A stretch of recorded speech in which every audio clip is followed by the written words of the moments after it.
નમસ્કાર મારા વહાલા વિદ્યાર્થી મિત્રો, આજે વાત કરીશું ધોરણ 11 વિષય હિન્દીના પાઠ નંબર મિત્રો 18 પહેલી ચૂક જે પાઠ છે તેના સ્વાધ્યાયનું સંપૂર્ણ સોલ્યુશન વિદ્યાર્થી મિત્રો સમજૂતી સાથે મેળવીશું। એ પહેલા ચેનલની અંદર પ્રથમ વખત આવ્યા છો તો મિત્રો ચેનલને ખાસ સब्सक्राइब કરી देवी। निम्नलिखित दिए गए विकल्प में से सही विकल्प चुनकर प्रश्नों के उत्तर लिखिए। प्रश्न नंबर 1, लेखक ने किस व्यवसाय को उत्तम व्यवसाय कहा है? तो लेखक ने खेती को, जवाब आएगा क, खेती के व्यवसाय को उत्तम व्यवसाय कहा है। प्रश्न नंबर 2, उनमें से गोबर का स्थान कहाँ है? तो उनमें से गोबर का स्थान पंचगव्य में है। प्रश्न नंबर 3, लेखक किसका शौकीन है? तो लेखक सिनेमा देखने का शौकीन है। प्रश्न नंबर 4, लेखक ने बाजरा को क्या समझा था? तो लेखक ने बाजरा को आदमी समझा था, जवाब आएगा क। प्रश्न नंबर 5, लेखक शहर जाकर क्या करने चाहते थे? तो लेखक शहर जाकर रिसर्च करना चाहते थे। प्रश्न नंबर 2, निम्नलिखित दिए गए विधानों की पूर्ति उचित विकल्प चुनकर कीजिए। बेटा, यह खेती का पेशा तुमसे नहीं चलेगा, ये तो हम जैसे जाहिलों के लिए है। प्रश्न नंबर 2, अध्ययन करते करते मैं इस नतीजे पर पहुंचा कि आदर्श खेती गांव में नहीं हो सकती है, तो जवाब आएगा ख। प्रश्न नंबर 3, मेरे मुंह से पवित्रता की बात सुनते ही चचा, जवाब क्या आएगा? दंग रह गए। प्रश्न नंबर 4, दूसरे दिन से ही मुझे इस बात की चिंता हुई कि ऐसी चूक मुझे से कहीं दोबारा न हो जाए। प्रश्न नंबर 3, निम्नलिखित प्रश्नों के एक एक वाक्य में उत्तर लिखिए। प्रश्न नंबर 1, लेखक कौन सी कहावत कई बार सुन चुके थे? तो लेखक निम्नलिखित कहावत कई बार सुन चुके थे। उत्तम खेती मध्यम बान, अधम चाकरी, भीख ना दान। सबसे उत्तम व्यवसाय खेती है, मध्यम व्यापार है, नौकरी निम्न कोटि का कार्य है और भीख सबसे निकृष्ट है। प्रश्न नंबर 2, लेखक को बीज और खाद्य खरीदने कहाँ जाना पड़ा? तो लेखक को बीज और खाद्य खरीदने के लिए पहले बीज गोदाम और बाद में शहर जाना पड़ा। प्रश्न नंबर 3, लेखक ने बाजरे को क्या क्या समझा? तो लेखक ने बाजरे को आदमी और छायादार पेड़ समझा। प्रश्न नंबर 4, निम्नलिखित प्रश्नों के 2-3 वाक्य में उत्तर लिखिए। लेखक ने चाचा ने लेखक को क्या समझाया? तो लेखक ने चाचा और लेखक को समझाया कि खेती का काम है तो बड़ा उत्तम और अंग्रेजी पढ़कर खेत नहीं जोता जा सकता। खेती के काम में दिन रात पानी और पसीना, मिट्टी और गोबर से खेलना पड़ता है।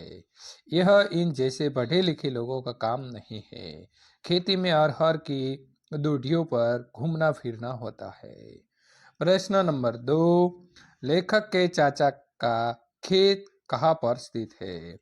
लेखक के चाचा का खेत गांव के दक्खन की ओर रमेशर की बाग के आगे से जाने वाले गलियारे से पश्चिम की ओर फूटने वाली राह से उत्तर की ओर जाने वाली मेड़ के पूरब गन्ने के खेत के पास वाले बाजरे के खेत के पास है। कुआं देखकर लेखक ने क्या किया? तो लेखक ने अपने चाचा द्वारा बताए गए मार्ग से अपने खेत पर जा रहे थे। रास्ते के पास उन्हें एक कुआं दिखाई दिया। उन्होंने फिल्मों में देखा था कि हीरोइन कुएं पर पानी भरती है और हीरो खेत की ओर जाते हुए उससे बातें करता है। ये सोचकर लेखक ने सीटी बजाई, पर कुआं सुनसान था। ऐसा कुछ नहीं हुआ। प्रश्न नंबर 4, रामचरण जोर जोर से क्यों हंसने लगा?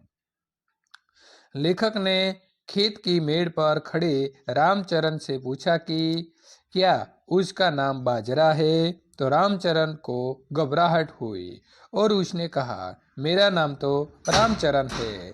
लेखक ने जब उससे फिर पूछा कि तो मुझे बताओ कि वो बाजरा कौन है, तो उसकी ये बात सुनकर रामचरण जोर जोर से हंसने लगा। प्रश्न नंबर 5, निम्नलिखित प्रश्नों के सविस्तर उत्तर दीजिए। प्रश्न नंबर 1, चाचा को खेती का महत्व बताने के लिए लेखक ने कौन कौन से उदाहरण दिए? लेखक के चाचा ने खेती के जाहिलों का पेशा बताया था। तब लेखक ने उनसे कहा कि ये जाहिलों का पेशा नहीं है, बड़े बड़े लोगों ने खेती की प्रशंसा की है। कलाइल ने इस पर लेख लिखे हैं। टॉलस्टॉय को स्वयं किसान ही बन गए थे। कवि वाल्टेर खुद बागबानी करता था। ग्लेस्टन लकड़ी चीरता था। अपने देश में भी गौतम ऋषि गेहूं की खेती करते थे। इसीलिए खेती को उत्तम व्यवसाय मानना चाहिए। इस प्रकार खेती का महत्व बताने के लिए लेखक ने खेती करने वाले कई महापुरुषों के उदाहरण दिए। प्रश्न नंबर 2, सिनेमा द्वारा किस प्रकार की खेती की शिक्षा मिलती है? सिनेमा में बड़े बड़े हीरो खेत जोतते जोतते गाने गाते हैं। हीरोइन टोकरी में रोटी लेकर खेत पर आती है। हरी भरी फसल में दोनों आंख मिचौनी का खेल खेलते हैं। फसल काटते समय हीरोइन के साथ बहुत सी लड़कियां नाचती और गाती है। वे नाचती जाती है और फसल अपने आप कटती जाती है। इस प्रकार सिनेमा द्वारा खेती की शिक्षा मिलती है। प्रश्न नंबर 3, लेखक को देहात से क्यों निराशा हुई? तो चाचा के बताए अनुसार लेखक को अपने खेत की ओर जा रहे थे। कुआर का महीना था। लेखक को सिनेमा जैसा वातावरण लग रहा था। आगे उन्होंने एक कुआं दिखाई दिया। उन्हें सिनेमा का वो दृश्य याद आया जिसमें हीरोइन कुएं पर पानी भरती है और खेत की ओर जाते हुए हीरो उससे बातें करता है। लेखक ने भी रुककर सीटी बजाई, पर कुआं सुनसान बना रहा। न वहां किसी के पायल झनके और न कोई घड़ा फूटा। खेतों में आंख मिचौनी का दृश्य भी दिखाई न दिया।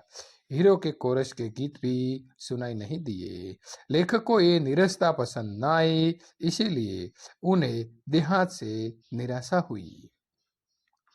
प्रश्न नंबर 4, लेखक को बार बार शहर क्यों जाना पड़ा? लेखक बीज और खाद खरीदने के लिए बीज गोदाम गया। वहां के कर्मचारी शहर गए हुए थे, इसीलिए लेखक को भी शहर जाना पड़ा। लेखक को अपने खेतों में अच्छे हलों से जोताई करानी थी। अच्छे हल खरीदने के लिए वह शहर गया। लेखक को शहर में नया पाइप लगवाना था। इसके लिए नहर के बड़े इंजीनियर से मंजूरी लेने के लिए उन्हें शहर जाना पड़ा। कीटाणुनाशक दवाएं खरीदने के लिए भी लेखक शहर गया। लेखक को कृषि विभाग के एक कर्मचारी की शिकायत करनी थी। इसके लिए भी उन्हें शहर का चक्कर लगाना पड़ा। इस प्रकार खेती से जुड़ी समस्याओं के हल के लिए लेखक को बार बार शहर जाना पड़ा। प्रश्न नंबर 5, पहली चूक किससे हुई और कैसे? चाचा ने लेखक से कहा कि वे आदमी को पहचानने में कभी गलती नहीं करते, पर लेखक को पहचानने में उन्होंने गलती की। ये उनसे पहली चूक हुई। इस पर लेखक ने कहा, चूक आपसे नहीं मुझसे हुई है। पहली चूक मुझसे तब हुई थी जब मैंने बाजरे को पहले आदमी समझा और बाद में उसे छायादार पेड़ समझता रहा। इस प्रकार पहली चूक करने का अपराध आपसे नहीं मुझसे हुआ है।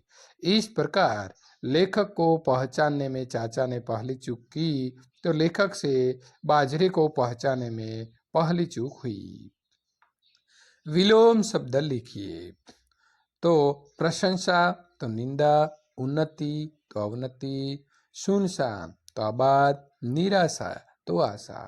प्रश्न नंबर 2, प्रत्यय अलग करके मूल शब्द लिखिए।